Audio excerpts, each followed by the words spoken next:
आज हम पढ़ने वाले हैं कक्षा 12वीं भौतिकी यूनिट फर्स्ट चैप्टर फर्स्ट का वेरी मोस्ट टाइम क्वेश्चन। वैद्युत विद्युत के कारण निरक्षीय स्थिति में किसी बिंदु पर विद्युत क्षेत्र की तीव्रता हेतु व्यंजक स्थापित कीजिए। दोस्तों, सबसे पहले हमें यह पता होना जरूरी होता है कि वैद्युत विद्युत होता क्या है। अक्षीय स्थिति में मैंने बताया था कि जब दो विजातीय आवेश एक दूसरे से अल्प दूरी पर रखे हुए रहते हैं, जिनकी प्रभावकारी लंबाई 2l होती है, तो संपूर्ण निकाय को हम वैद्युत द्विध्रुव कहते हैं। वैद्युत द्विध्रुव में हमेशा आवेश कैसे रहते हैं? विजातीय रहते हैं। एक धन आवेश है तो एक कौन सा आवेश रहेगा? ऋण आवेश रहेगा। फिजिक्स में जब भी हमें कुछ व्यंजक निगमित करना होता है, हमें आवश्यकता पड़ती है चित्र की। तो आइए हम चित्र से उस व्यंजक को समझने की कोशिश करते हैं। देखिए, हमने सबसे पहले माना दो हमारे पास बिंदु है। एक मेरा बिंदु हो गया ए और एक बिंदु हो गया बी। ए और बी मेरे पास बिंदु है। वैद्युत द्विध्रुव की परिभाषा में हमने जाना है कि दोनों बिंदु पर विजातीय आवेश होते हैं, तो इसलिए मैंने ए बिंदु पर मान लिया कि प्लस क्यू आवेश है और बी बिंदु पर मैंने मान लिया माइनस क्यू विजातीय आवेश होगा। फिर मुझे पता है कि ए और बी बिंदु की जो प्रभावकारी लंबाई है, वो प्रभावकारी लंबाई कितनी होती है? 2l होती है। इनकी जो प्रभावकारी लंबाई है, इनके बीच की जो दूरी है, वो कितनी होगी? 2l। निरक्षीय स्थिति में जब भी हमें कुछ बिंदु पर विद्युत क्षेत्र की तीव्रता ज्ञात करनी हो, तो वह वैद्युत द्विध्रुव के लंबवत होता है। तो मैंने मान लिया कि ए और बी बिंदु पर कोई मध्य बिंदु O है और लंबवत रेखा में कोई बिंदु P रखा हुआ, जिस पर हमें विद्युत क्षेत्र की तीव्रता ज्ञात करनी। ठीक है, अब मैं सिरों को मिला देता हूँ। मैंने P बिंदु से B बिंदु का सिरा मिला दिया और P बिंदु से A बिंदु का सिरा भी मिला दिया। देखिए, अब यहाँ पर क्या हुआ? विद्युत क्षेत्र की तीव्रता हमें निकालना है। अब विद्युत क्षेत्र की तीव्रता निकालना है, मैंने मान लिया कि P बिंदु पर कोई परीक्षण आवेश है और परीक्षण आवेश या बिंदु आवेश हमेशा कैसा रहता है? Q0 रहता है। ठीक है, जो धन आवेश है। अब देखिए, इस पर B बिंदु पर कौन सा आवेश है? ऋण आवेश। अब ऋण आवेश है, B बिंदु पर कौन सा आवेश है? धन आवेश। जो एकांक आवेश हमारा कैसा होता है? धन आवेशित होता है। जब ऋण आवेश धन आवेश के संपर्क में आता है तो क्या होता है? जब दो विजातीय आवेश आपस में संपर्क में आते हैं तो हमेशा आकर्षण होता है, तो इसलिए इसकी विद्युत क्षेत्र की तीव्रता की जो डायरेक्शन है, वो डायरेक्शन इस साइड होगी। इसी प्रकार ए बिंदु पर क्या है? धन आवेश है। बी बिंदु पर भी क्या है? धन आवेश है। और हमें पता है कि जब दो सजातीय आवेश एक दूसरे से संपर्क में आते हैं तो हमेशा क्या होता है? प्रतिकर्षण होता है। इसलिए कहाँ पर हट जाएगा? दूर। ठीक है, मैंने मान लिया कि ये जो विद्युत क्षेत्र की तीव्रता है, ये E1 है और ये मेरी हो गई E2। क्लियर? अब जो परिणामी तीव्रता निकलेगी, वो परिणामी तीव्रता हमेशा मध्य में निकलेगी। तो मध्य में परिणामी तीव्रता मेरी क्या हो जाएगी? E हो जाएगी। ठीक, अब देखिए, यहाँ पर हम इनको क्या करेंगे? परिणामी तीव्रता से इनको दो घटकों में वियोजित करेंगे, साइन थीटा और cos theta. Clear? Sine theta और कोस थीटा एक दूसरे के लंबवत होते हैं। मैंने यहाँ पर मान लिया कि ये मेरा E2 विद्युत क्षेत्र की तीव्रता के लिए E2 कोस थीटा हो गया, तो ये वाला क्या हो जाएगा? E2 साइन थीटा हो जाएगा। ये मेरा E1 कोस थीटा हो गया, तो ये मेरा क्या हो जाएगा? E1 साइन थीटा हो जाएगा। ठीक, देखो, फिजिक्स में, भौतिकी में जब हम चित्र बनाते हैं, वो चित्र ही हमें व्युत्पत्ति में लिखना होता है। हमें लिखना होगा, थ्योरी में लिखना होगा कि माना ए व बी दो बिंदु हैं जो एक दूसरे से अल्प दूरी 2l पर रखे हुए हैं। ए बिंदु और बी बिंदु पर क्रमशः प्लस क्यू आवेश और माइनस क्यू आवेश है। दो बिंदु से r दूरी पर कोई बिंदु P है, जिस पर हमें विद्युत क्षेत्र की तीव्रता ज्ञात करना है। ठीक है, B बिंदु पर माइनस क्यू आवेश के कारण इसकी डायरेक्शन E2 B बिंदु की ओर होगी। ठीक है। और ए बिंदु पर प्लस क्यू आवेश के कारण उसकी जो डायरेक्शन है वो पी बिंदु से दूर की ओर रहेगी, अनुदिश रहेगी, लेकिन बाहर की ओर रहेगी। क्लियर? कि हमें लिखना होता है व्युत्पत्ति जो में नहीं लिखना हो, क्योंकि अगर हमने चित्र को समझा है तो हम आसानी से उसको लिख सकते हैं। क्लियर? अब देखिए यहाँ पर हमें ये दूरी तो पता है, लेकिन इनके मध्य की भी दूरी निकालना। तो देखिए ए और बी बिंदु की प्रभावकारी लंबाई 2l है। अब 2l प्रभावकारी लंबाई है तो b से o तक की कितनी हो जाएगी? l हो जाएगी। और o से a तक की कितनी हो जाएगी? l। जब l और l को मैं जोड़ूंगा तो 2l आ रहा है, और मध्य बिंदु क्या हुआ? o हुआ, यानी कि वो दोनों को एक बराबर डिवाइड करेगा। ठीक है, तो यहाँ पर l और यहाँ पर l। क्लियर? अब मुझे आवश्यकता पड़ेगी, इनकी भी आवश्यकता पड़ेगी, तो इसकी मैं जो दूरी निकालूंगा वो आगे में व्यंजक में निकाल के आपको बताऊं। बात करता हूँ व्यंजक पर, हम आते हैं। व्यंजक हमारा है, बात कर लेता हूँ पहले ए बिंदु पर प्लस क्यू आवेश के कारण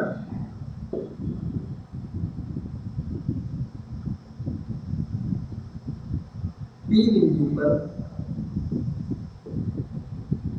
विद्युत क्षेत्र की तीव्रता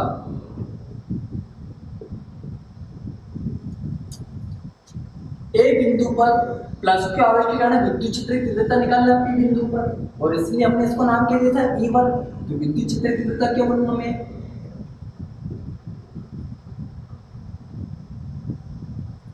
विद्युत क्षेत्र की तीव्रता क्या बनूंगा मैं? E1।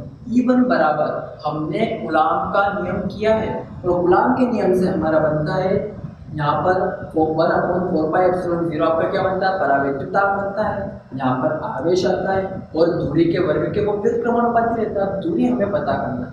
ठीक है, तो मैं लिख देता हूँ तो कि ए से पी तक की दूरी, और ये उसका क्या हो जाएगा? वर्ग। कौन सी दिशा है? एपी दिशा में। तो मैंने डायरेक्शन बता दी कि एपी दिशा में। क्लियर है यहाँ तक? ठीक है, अब मुझे दूरी की आवश्यकता पड़ेगी, एपी की आवश्यकता पड़ेगी। तो एपी की आवश्यकता मुझे पड़ेगी तो मैं निकाल देता हूँ एपी की दूरी कितनी रहेगी। अब देखिए यहाँ से लगा करके यहाँ, ये वाला हमारा जो एक त्रिभुज है ये कैसा है? समकोण त्रिभुज।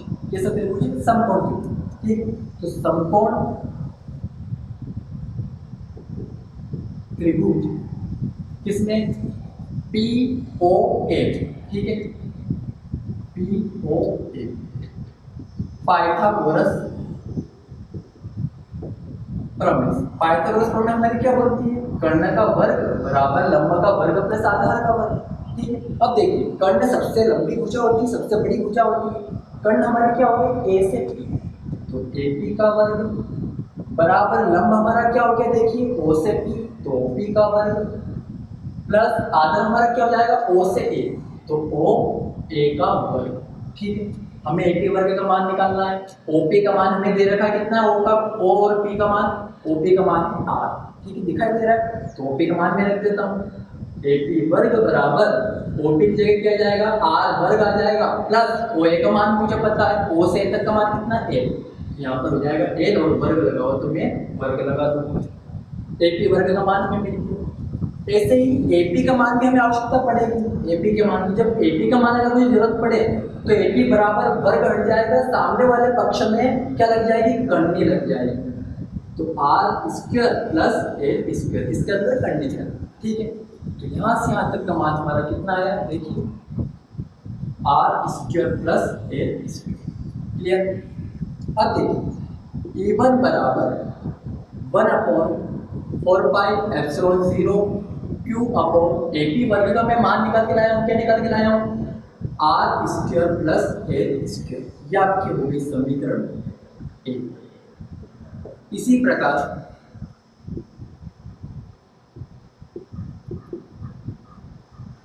बिंदु बी पर -q आवेश के कारण विद्युत क्षेत्र की तीव्रता। कौन सी बिंदु पर? पी बिंदु। हम कौन सी बिंदु पर विद्युत क्षेत्र तीव्रता निकाल रहे हैं? पी बिंदु। तो देखिए क्या होगा, इसकी जो तीव्रता मानी, क्या मानी थी हमने? E2 मानी थी माइनस क्यू आवेश के कारण। तो E2 बराबर क्या हो जाएगा? 1/4 4 पाई एप्सिलॉन 0 क्यू अपॉन इसकी जो दिशा है क्या है बी से पी, तो क्या हो जाएगा बीपी का स्क्वायर। कौन सी दिशा में जा रहा है देखिए, पी से पी दिशा क्यों आ रहा है तो मैं बता दूंगा, इसकी डायरेक्शन पीबी दिशा। क्लियर। अब देखिए यहाँ पर भी हमें बीपी वर्ग की आवश्यकता पड़ेगी, ये वाला मान हमें निकालना पड़ेगा, और ये मान भी हम किससे निकालेंगे, पाइथागोरस प्रमेय से। लेकिन हमें पता है, देखिए यहाँ पर ये वाला त्रिभुज और यहाँ पर ये वाला त्रिभुज, अब देखिए दोनों समान हैं, जब दोनों समान हैं तो इनके कर्ण भी क्या होंगे, समान। अगर आप चाहो तो इस फॉर्मूला का यूज करके ये वैल्यू आप निकाल सकते हैं, ठीक है। आप निकाल कर देखना ये वैल्यू है, तो मैं इसको आपको शॉर्टकट में करवा देता हूँ कि इसका जो मान आएगा वो भी कितना आएगा, R square plus L square आएगा अंडर रूट, और बी स्क्वायर का मान कितना आएगा, R square plus L square आएगा। क्लियर। देखिए E2 बराबर क्या हो जाएगा, 1/4 पाई एप्सिलॉन 0, ऐसा कैसे, क्यू भी ऐसा कैसे, बीपी स्क्वायर का मान क्या आएगा, ए स्क्वायर के बराबर क्या आएगा, तो मैं लिख देता हूँ R square plus L square, और ये आपकी हो जाएगी समीकरण 2। देखिए अब हम निकालेंगे परिणामी तीव्रता। हम क्या निकालेंगे, परिणाम निकालेंगे, और परिमाण जो मटेरियल है उन मटेरियल को एक करके परिणाम निकाला जाता है, हमें पता है। अब परिणामी तीव्रता हम निकालेंगे बिंदु P पर परिणामी तीव्रता। तो देखिए हम समझते हैं परिणामी तीव्रता हम कैसे निकालें। परिणामी तीव्रता को मैंने नाम दिया कि ये हमारी परिणामी तीव्रता है। अब देखिए E1 cos थीटा और E2 cos थीटा दोनों की दिशा एक ही तरफ है, लेकिन E1 sin थीटा और E2 sin थीटा की दिशा क्या है, विपरीत है। E बराबर E1 cos theta plus E2 cos theta, ठीक है। अब हमें पता है E1 की, देखिए E1 का मान भी हमारा यही आया है, E2 का मान भी हमारा ये आया है, दोनों के मान बराबर हैं। E1 बराबर 1/4 pi epsilon 0 Q upon are square plus L square, और E2 बराबर 1/4 pi epsilon 0 Q upon are square plus L square. दोनों के मान क्या है, सेम है, दोनों के मान बराबर हैं। तो मैं लिख देता हूँ E1 बराबर क्या है, E2, अतः E बराबर क्या हो जाएगा, E1 cos थीटा, और E2 की जगह मैं क्या लिख सकता हूँ, E1 लिख सकता हूँ। तो E1 cos theta, E1 cos theta और E1 cos थीटा कितना हो जाएगा, 2E1 cos थीटा, ठीक है। तो हमारी परिणामी तीव्रता क्या निकलेगी, E बराबर 2E1 cos थीटा, और ये हमारी हो जाएगी समीकरण 3। अब देखिए समीकरण 3 में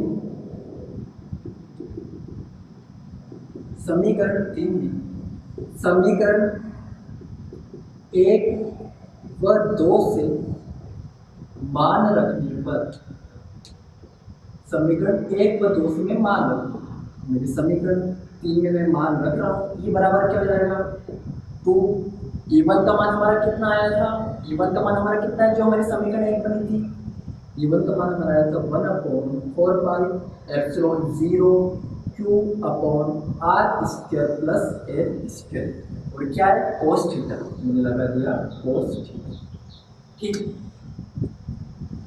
अब देखिए हमें यहाँ पर एक जरूरत और पड़ेगी, वो पड़ेगी cos थीटा की।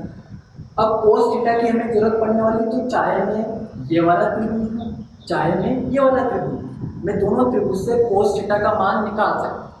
cos थीटा का मान निकालने के लिए हमारा एक फॉर्मूला होता है लाल बटे कक्का, ये हमारा होता है साइन का, ये हमारा होता है कोस का, और ये हमारा होता है टेन। अब कोस का क्या होगा, आधार बटे कर्ण, ठीक है। तो मैं इस वाले, ठीक है, इस वाले त्रिभुज में मैं ले लेता हूँ कि त्रिभुज POB कोस थीटा बराबर क्या हो जाएगा, आधार बटे कर्ण। अब आधार कितना है मेरा, देखिए आधार ही वाला रहेगा, आधार कितना है, O से B तक का L, तो क्या हो जाएगा L अपॉन का साइन लगा दिया। कर्ण मेरा कितना है under root r square plus L square, तो अंडर रूट में लिख दिया मैंने r square plus L square. ठीक है, मैं cos थीटा की वैल्यू पुट कर देता हूँ। E बराबर 2 1 upon 4 pi epsilon 0 Q upon are square plus L square, और cos थीटा की वैल्यू कितनी है मेरे पास l upon under root r square plus L square. Clear. अब देखिए E बराबर क्या हो जाएगा, देखिए 2 स्क्वायर को मैं व्यवस्थित करके लिख देता हूँ 1 अपॉन 4 पाई एप्सिलॉन 0, 2 स्क्वायर को मैंने व्यवस्थित करके लिख दिया। अब देखिए यहाँ पर इसकी पावर कितनी 1, और कर्णी का जो मान होता है, कर्णी की घात वो क्या होती है 1 अपॉन 2। ठीक है, देखिए हमें पता है कि जब आधार समान होते हैं घातें जुड़ जाती है। आधार क्या है R square plus L square, R square plus L square. अब जब आधार समान है घातें क्या हो जाएगी जुड़ जाएगी। मैंने मान लिया कि R square plus L square क्या है मेरा एक्स। ठीक है, अब एक्स की पावर 1 प्लस एक्स की पावर 1/2 क्या होगा, आधार समान है घातें जुड़ जाएगी, तो 1 प्लस 1/2 क्या हो जाएगा जुड़ जाएंगे। तो देखिए क्या आएगा एक्स की पावर क्या हो जाएगा 3/2। क्या मैं लिख सकता हूँ R square plus L square, और इसकी जो होल पावर है वो कितनी हो जाएगी 3/2। क्लियर। अब जब 2ql आ जाता है तो हमारे दिमाग में घंटी होती है, वो घंटी बच जाती है, और वो घंटी क्या बोलती है कि 2ql तो मेरा फॉर्मूला है, और फॉर्मूला किसका है वैद्युत द्विध्रुव आघूर्ण का है। तो 2ql का मान क्या होता है हमें पता है, वैद्युत द्विध्रुव आघूर्ण का मान क्या होता है, चूंकि P बराबर क्या होता है 2ql होता है, तो मैं लिख देता हूँ 1 अपॉन 4 पाई एप्सिलॉन 0, 2ql की जगह मैंने क्या लिख दिया P under upon are square plus L square, और उसकी जो पावर है वो कितनी हो जाएगी 3/2। क्लियर। अब देखिए आर और एल की जब हम तुलना करें इस चित्र में, तो आर बहुत बड़ा है किसकी तुलना में, एल की तुलना में। मैं मान लेता हूं चूंकि आर बड़ा है, बहुत बड़ा है किसकी तुलना में, एल की तुलना में, तो आर स्क्वायर भी बड़ा होगा किसकी तुलना में, एल स्क्वायर की तुलना में। तो एल को नगण्य मान, एल को क्या मान रहा हूं मैं नगण्य, क्योंकि एल की जगह में क्या रख रहा हूं 0 रख रहा हूं। अब मैं 0 रखूँ क्या हो जाएगा E बराबर 1 अपॉन 4 पाई एप्सिलॉन 0 मेरा ऐसा कैसे, P अपॉन भी ऐसा कैसे, R square plus L square क्या हो गया पूरा 0 हो गया, बचा क्या आर स्क्वायर, और ऊपर इसकी जो पावर कितनी बची 3/2। अब मुझे पता है फॉर्मूला, वो फॉर्मूला क्या होता है,